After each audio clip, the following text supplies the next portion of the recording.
नमस्कार. रोज रोज डब्याला काय भाज्या बनवायच्या हा नेहमीचाच प्रश्न असतो. एकाला एक भाजी आवडते तर दुसऱ्याला दुसरी.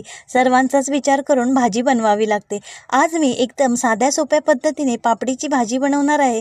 त्यासाठी सर्वात आधी पापडी स्वच्छ धुवून दोर काढून सोलून कापून घेतली. कुकरच्या झाकणावर ताटलीत ठेवून वाफवून घेतली. वाफवताना वरून झाकण ठेवायचे म्हणजे कुकरच्या झाकणाचे पाणी भाजीत पडत नाही. पापडी वाफवल्यामुळे त्याचा उघरटपणा थोडा कमी होतो आणि चवीला भाजी छान लागते. कढईमध्ये तेल गरम करून कांदा टोमॅटो परतून घेतला.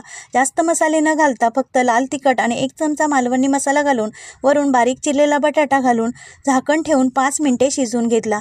तुम्ही पापडीसोबत वाफवून सुद्धा बटाटा घेऊ शकता. नंतर वाफवून घेतलेली पापडी चवीनुसार मीठ घातले आणि मसाले भाजीला छान लागावेत म्हणून झाकण ठेवून 5 मिनिटे भाजीला वाफ काढून घेतली. झाकण काढले, गॅस मोठा केला आणि वरून ओलं खोबरं घालून भाजी ढवळून घेतली. झटपट पापडीची भाजी